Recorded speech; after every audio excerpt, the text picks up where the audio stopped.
Guys most welcome back to our YouTube channel ज्ञान with Sachin. तो दोस्तों आज के इस वीडियो में हम बात करेंगे अप्लाइड मैकेनिक्स के मोस्ट इम्पॉर्टेंट क्वेश्चंस और चैप्टर के बारे में।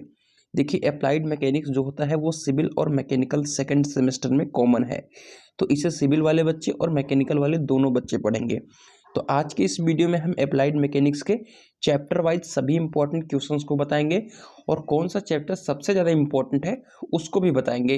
तो अगर आप सभी का भी सेशन शुरू होने वाला है और वीडियो को देख रहे हैं तो अभी के अभी आप सभी क्वेश्चंस को देखिए, सभी चैप्टर्स को देखिए और प्यार से अपने कॉपी में और जहां आपका नोट्स बनाना है वहां पर अपने टिक लगा लीजिए, नोट कर लीजिए और इन्हीं क्वेश्चंस को और यही टॉपिक को आप रिवाइज करिएगा। डेफिनेटली 50 आउट ऑफ 50 आराम से आप सभी के आएंगे। और हमने भी अपना आराम से सेकंड सेमेस्टर जब एग्ज़ाम दिया था तो अप्लाइड मैकेनिक्स में प्यार से 40 के प्लस का स्कोर कर लिया था। तो आप सभी भी इन क्वेश्चंस को रिवाइज करिए और इनसे बाहर आप सभी को कुछ नहीं पढ़ना है, ना इनसे बाहर आप सभी को क्वेश्चंस देखने को मिलेगा।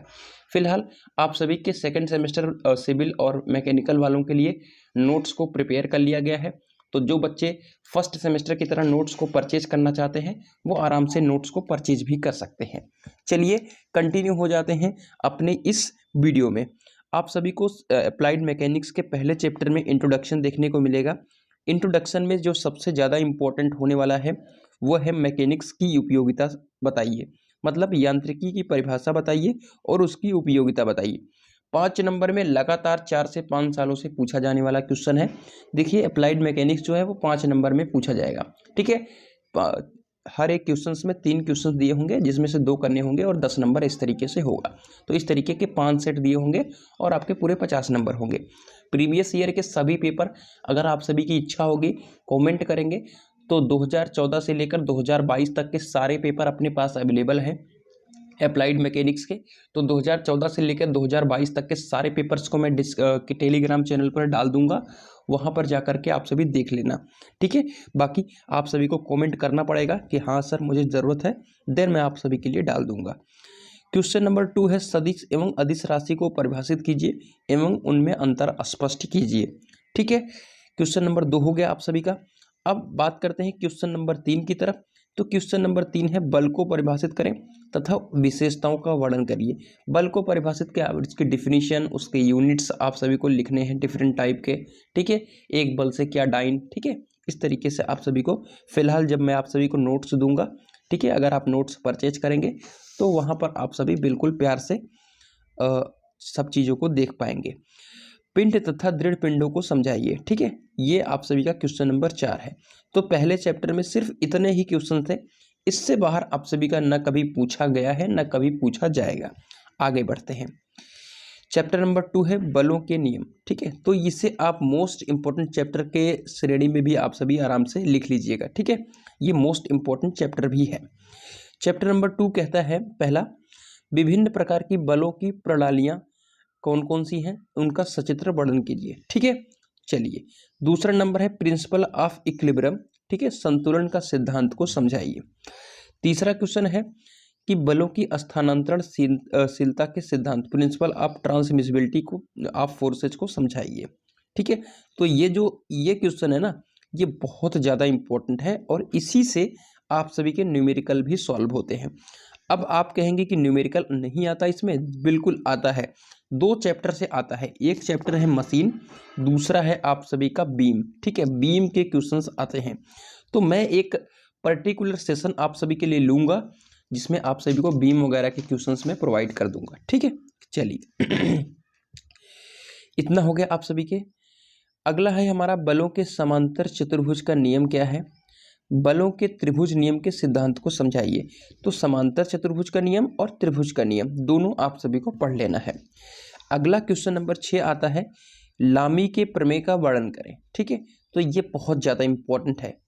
Law of polygon of forces यानी बल बहुभुज का नियम, ये भी बहुत ज़्यादा इंपॉर्टेंट होने वाला चैप्टर है, ठीक है।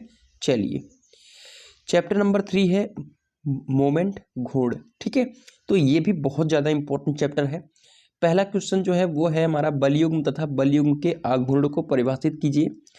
बलयुग्म की प्रवृत्ति एवं विशेषताओं का उल्लेख करें। वेरिग्नॉन के सिद्धांत को समझाइए। प्रिंसिपल ऑफ मोमेंट्स, घूर्णों का सिद्धांत क्या है उसको समझाइए। किसी पिंड की साम्यावस्था की शर्तों का उल्लेख कीजिए। तो इस चैप्टर का सबसे ज़्यादा इंपॉर्टेंट चैप्टर है, क्वेश्चन है ये कि किसी पिंड की साम्यावस्था की शर्तों का उल्लेख करिए। ठीक है, चलिए चैप्टर नंबर 4 है फ्रिक्शन। ठीक है, फ्रिक्शन क्या है और इसके प्रकार। ठीक है, इस प्रकार में पहला क्वेश्चन यही बनता है कि घर्षण क्या है और घर्षण के प्रकार क्या है।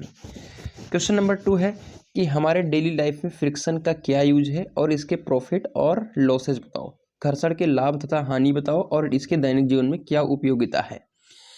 क्वेश्चन नंबर 3 आता है कि घर्षण के नियम को उदाहरण सहित समझाइए।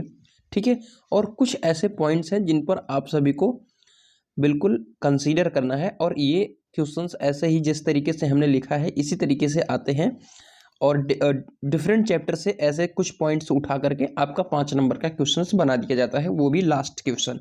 ठीक है, पहला है कोफिशिएंट ऑफ फ्रिक्शन, घर्षण गुणांक। दूसरा है एंगल ऑफ रिपोज, झुकाव कोण। तीसरा है कोण ऑफ फ्रिक्शन, घर्षण शंकु। चौथा है कुलाम लॉ ऑफ फ्रिक्शन यानी कुलाम के घर्षण का नियम और घर्षण का नियम, लॉज ऑफ फ्रिक्शन। ठीक है, तो ये 5 टॉपिक इस घर्षण से हैं।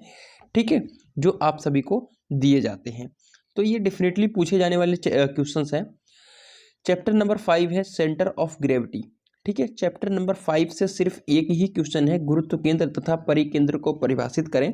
बाकी अगर आप सभी से इस चैप्टर से क्वेश्चन पूछा जाता है तो वो न्यूमेरिकल, और अगर और क्वेश्चंस पूछे जाते हैं तो वो ऑप्शनल होंगे। ठीक है, जैसा कि आपने फर्स्ट सेमेस्टर का एग्जाम दिया होगा तो 3 क्वेश्चंस में से 2 ही करने होते हैं, तो एक ऑप्शनल होगा।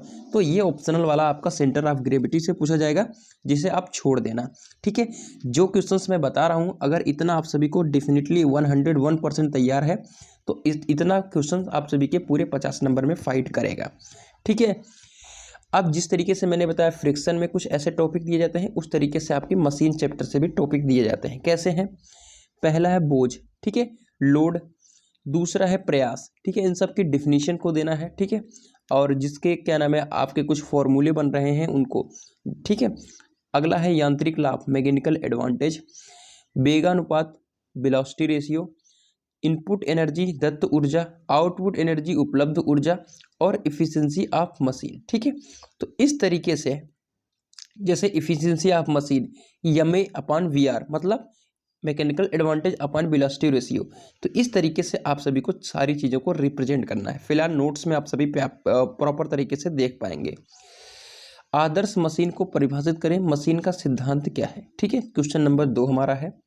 क्वेश्चन नंबर 3 है कि दक्षता, यांत्रिक लाभ तथा वेगानुपात में संबंध, यानी इफिशियंसी, मैकेनिकल एडवांटेज और वेलोसिटी रेशियो में आप सभी को संबंध बताना है। ठीक है, और यहाँ पर ऊपर लॉज ऑफ मशीन था और एक आइडियल मशीन कैसे परिभाषित कर पाएंगे उसको आप सभी को समझाना है। ठीक है, भार उठाने वाली प्रमुख मशीनों का वर्णन करिए।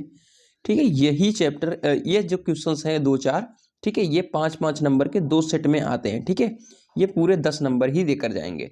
ठीक है, तो इन चैप्टर्स को इन क्वेश्चंस को आप जरूर ध्यान दीजिएगा।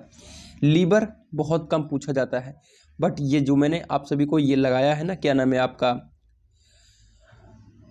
हाईलाइट किया हुआ ना, तो ये फिक्स्ड पुल्ली, मूवेबल पुल्ली, फिर पुल्ली सिस्टम में second system pulley, third system pulley.